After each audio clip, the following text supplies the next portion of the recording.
बिस्मिल्लाहिर्रहमानिर्रहीम। मेहताब हैदर एक नए एपिसोड के साथ आपकी खिदमत में हाज़िर है।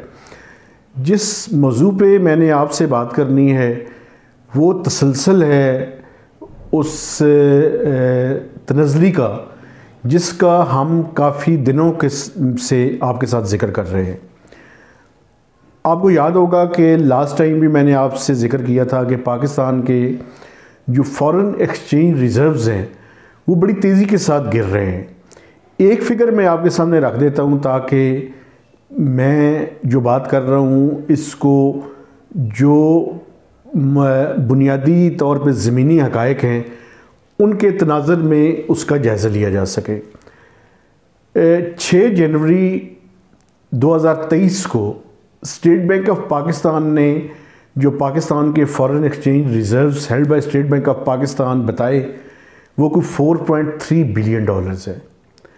तो मैंने ज़रा कंपैरिजन के लिए जो लास्ट जनवरी का डेटा था उसको देखा तो मुझे ये मैं ख़ुद भी देख के परेशान हो गया कि लास्ट जनवरी 22 जनवरी 2022 को जो स्टेट बैंक के रिज़र्व्स थे वो कुछ $16.3 बिलियन के लगभग थे।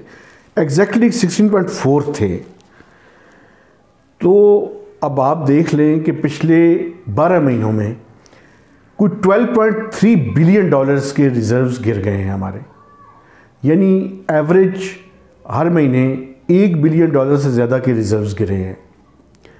इसमें पीटीआई की हुकूमत भी शामिल थी, इसमें पीडीएम की हुकूमत भी शामिल है। पीडीएम की जब हुकूमत आई तो उस टाइम स्टेट बैंक के रिज़र्व जो है वो $10.8 बिलियन थे, जो कि आईएमएफ के प्रोग्राम की रिवाइवल के बावजूद अब $4.3 बिलियन के करीब पहुंच चुके हैं। अच्छा, मेरे जो देखने वाले हैं उनके सामने मैं थोड़ा सा पर्सपेक्टिव रखना चाहता हूं ताकि उन्हें क्लैरिटी हो जाए। अभी रिसेंटली एक जिनीवा के अंदर कॉन्फ्रेंस हुई है। उस कॉन्फ्रेंस के दौरान जो हुकूमत पाकिस्तान को प्लेजेस मौसूल हुई हैं वो कोई $9.6 बिलियन की हैं। वैसे मैं आपको एक बात बताऊं, मैं ये प्लेजेस और इस टाइम जिस तरह की वीक गवर्नमेंट है मैं समझता हूँ ये बड़ी कामयाबी है पाकिस्तान की। लेकिन ये जो प्लेजेस हैं $9.6 बिलियन की, ये जो अभी इस टाइम हमारे सामने क्राइसिस खड़ा है ये उसको हल करने में मदद नहीं देता। जैसे कि परसेप्शन बेसिकली पाकिस्तानियों की ये है कि हमें जी $9.6 बिलियन के वादे हो गए हैं तो हमारा जो क्राइसिस है वो ख़त्म हो चुका है। ये क्राइसिस इन $9.6 बिलियन की वजह से ख़त्म नहीं हुआ। हाँ, मीडियम टर्म में हमें थोड़ी सी फैसिलिटी और सहूलत ज़रूर मिली है, लेकिन जो इमीडिएट क्राइसिस है वो ख़त्म नहीं हुआ। मैं अब उसकी वजह बताता हूँ मैं क्यों कह रहा हूँ ये बात। ये जो $9.6 बिलियन हैं ये ज़्यादातर प्रोजेक्ट लोन्स हैं। ये प्रोजेक्ट्स की सूरत में पाकिस्तान की इमदाद की गई है जो फ्लड अफेक्टेड एरियाज़ हैं उनके लिए। इसमें कुछ प्रोजेक्ट्स जो है वो 1 साल के लिए हैं, कुछ प्रोजेक्ट्स 3 साल के लिए हैं। हुकूमत तो सारे के सारे प्रोजेक्ट्स को 3 साल के लिए कह रही है, लेकिन अगर डॉक्यूमेंट्स को जाके देखें आप, वो मैं अक्सर कहता हूँ कि डेविल लाइज इन डिटेल्स। हुकूमत का तो ये दावा है कि वो 3 सालों में ये $9.6 बिलियन के प्रोजेक्ट्स कर लेगी, लेकिन I can bat on it. मैं इसके ऊपर बड़ी आपको बता सकता हूँ, मुतअद्दिद मिसालें पेश कर सकता हूँ कि ये $9.6 बिलियन 3 सालों में मटेरियलाइज नहीं होंगे। ये मिनिमम 5 साल मैक्सिमम 7 साल के अरसे के दौरान होंगे मटेरियलाइज।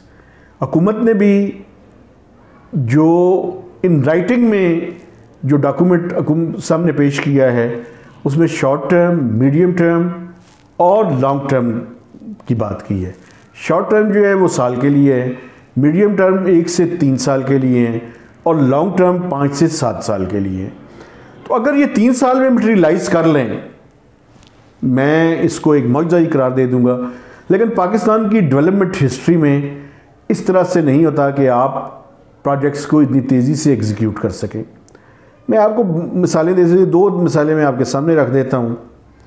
एक तो अर्थक्वेक से रिलेटेड जो फंडिंग थी उसको मटेरियलाइज होने में तकरीबन 10 साल का अरसा लगा, कम अज़ कम, बल्कि उससे भी ज़्यादा अरसा लगा।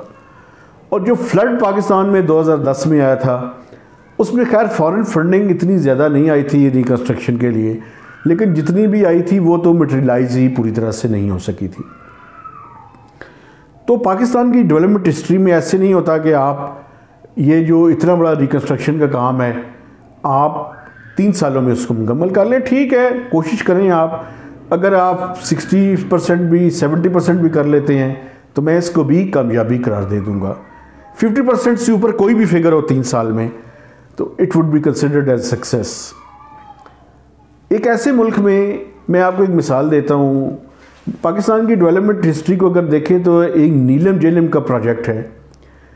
उसकी बुनियादी जो फंडिंग जब कंसीव किया गया तो उस टाइम वो कहते थे 30 से 34 अरब रुपए में ये प्रोजेक्ट कंप्लीट हो जाएगा। जब उसकी अप्रूवल दी गई तो 84 अरब रुपए से उसकी अप्रूवल दी गई और 10-12 सालों के बाद जो प्रोजेक्ट कंप्लीट हुआ तो कुछ 534 अरब रुपए में कंप्लीट हुआ। कहाँ 34 और कहाँ 534, मुतअद्दिद बार उसकी रिवाइज्ड कॉस्ट। तो time and cost overrun Pakistan की डेवलपमेंट हिस्ट्री का परमानेंट फिनोमेना है। इसलिए मैं नहीं समझता कि ये 9.6 बिलियन डॉलर्स के जो प्रोजेक्ट्स हैं ये हम 3 सालों में इनको कंप्लीट कर लेंगे। मुमकिन नहीं है, इम्पॉसिबल है। अगर आप 50% कर लें तो मैंने जैसे पहले कहा, मैं इसको कामयाबी से सफर करूँगा। तो ये जो डोनर्स कॉन्फ्रेंस के पैसे हैं ये पाकिस्तान की इमीडिएट क्राइसिस का हल नहीं है। क्यों नहीं है वो मैं आपको बता देता हूँ। एक तो मैंने आपको बताया कि ये मिनिमम 3 से 5 और 5 से 7 साल का पीरियड लगेगा इन डॉलर्स को पाकिस्तान में आने में और प्रोजेक्ट्स को एग्जीक्यूट करने में। हमारा जो इशू है वो इस टाइम ये है कि हमारे foreign currency reserves 4.3 billion dollars की हैं 6 जनवरी के मुताबिक, लेकिन 9 जनवरी को एक और रीपेमेंट करनी थी हुकूमत पाकिस्तान ने चाइना को 300 मिलियन डॉलर्स की, और वो मेरे ख्याल में रीपेमेंट हो चुकी है। तो नेक्स्ट थर्सडे को जब हमारे सामने फिगर्स आएंगे तो ये 4 बिलियन डॉलर्स से भी कम हो चुके होंगे foreign exchange reserves. It's alarming. ये ख़तरे की घंटी अब हमारे बहुत करीब पहुंच चुकी है। टाइम नहीं है हमारे पास ज़्यादा। और मैं क्यों कह रहा हूँ टाइम नहीं है, सऊदी अरब ने स्टेटमेंट दी है कि वो 10 बिलियन डॉलर्स की इन्वेस्टमेंट और डिपॉजिट्स को आर्गूमेंट करेंगे फ्रॉम 3 to 5 बिलियन डॉलर्स और दे आर स्टडीइंग इट। अब उनकी स्टडी करने में कितना टाइम लगता है, मेरे ख्याल में टाइम हमारे पास ज़्यादा नहीं है। हुकूमत पाकिस्तान ने ये फ़ैसला किया है कि वो दोबारा उनसे रब्ता करेंगे और रब्ता करके कहेंगे SOS के ज़रिए कि सेव अवर सोल्स, अगर आपने इमदाद देनी है तो आप जल्दी से जल्दी हमें दें, वरना हमारे किसी फ़ायदे की नहीं होगी। UAE से 2 बिलियन डॉलर के रोल ओवर की और 1 बिलियन डॉलर के एडिशनल डिपॉजिट की बात हो रही थी। कम अज़ कम उनका जॉइंट कम्युनिके इन दोनों चीज़ों के बारे में कोई बात नहीं कर रहा कि वो एडिशनल कम अज़ कम जो 1 बिलियन डॉलर का डिपॉजिट है वो दे रहे हैं या नहीं दे रहे। It's also alarming. जो चीज़ मटेरियलाइज हुई है वो मैं आपको बता देता हूँ। सऊदी फंड फॉर डेवलपमेंट ने 1 बिलियन डॉलर का पाकिस्तान के साथ लास्ट वीक के दौरान, अभी जो हफ्ता ख़त्म हुआ है, इसके दौरान 1 बिलियन डॉलर का एग्रीमेंट साइन किया है। और वो एग्रीमेंट बेसिकली ऑयल फैसिलिटी के लिए है जो डेफर्ड पेमेंट पे था। जो PTI के ज़माने में 1.2 बिलियन डॉलर का हुआ था वो फरवरी में किक स्टार्ट हुआ था, तो जनवरी में वो 12 महीने पूरे हो गए। अब नेक्स्ट मंथ से ये जो 1 बिलियन डॉलर है इसके तहत 100 million dollar per month Saudi fund for development हमारे बिहाफ पे, हम जहाँ से तेल खरीदेंगे वहाँ पे पेमेंट कर देगा। तो ये नई फैसिलिटी जो है वो रिज्यूम हो जाएगी नेक्स्ट मंथ से, और ये 10 महीने के लिए है। 10 महीने तक हम इसको यूटिलाइज कर सकेंगे। अब 4.3 बिलियन डॉलर्स के रिजर्व्स हैं। IMF का प्रोग्राम, प्राइम मिनिस्टर साहब कह रहे थे कि वो 2 से 3 दिन में उनका रिव्यू मिशन आ जाएगा। उनका रिव्यू मिशन नहीं आया। मेरे ख्याल में अंडरस्टैंडिंग के मामलात हैं यहाँ पे। उन्होंने, जब प्राइम मिनिस्टर ने उनसे रिक्वेस्ट की तो उन्होंने कहा कि let's see, we will consider it. हमने उसे ये समझा कि वो अपना कंसिडर करने के मामले को ये समझ बैठे हम कि वो अपना मिशन भिजवा रहे हैं। IMF का एक मैकेनिज़्म है, उस मैकेनिज़्म के तहत जब तक हमने प्रॉपर तरीके से जवाब नहीं देंगे और वो जो एक्शंस रिक्वायर्ड हैं वो नहीं करेंगे, वो अपना मिशन नहीं भिजवाएंगे उस टाइम तक। और अभी मुझे नहीं लग रहा इस टाइम जो पॉलिटिकल सिचुएशन है उसको सामने रखते हुए कि जल्दी IMF का प्रोग्राम रिवाइव होगा। इस वीक के दौरान, जो नेक्स्ट वीक कल से शुरू हो रहा है, इसके दौरान अगर हुकूमत कोई एक्शंस ले ले, पहले एक्शंस लेंगे हम, उसके बाद IMF अपना वफद पाकिस्तान में या पाकिस्तान से बाहर किसी जगह भी निगोशिएट करेगा और स्टाफ लेवल एग्रीमेंट होगा। इस दौरान मैं जब आपसे बात कर रहा हूँ तो आप ये देखें कि 4.3 बिलियन डॉलर्स के रिजर्व्स, जो कि इस टाइम एक्चुअल 4 बिलियन डॉलर्स है, ये हर हफ्ते के दौरान तेज़ी के साथ गिर रहे हैं और हमारे पास 1 महीने से कम की इंपोर्ट्स की कवरेज मौजूद है।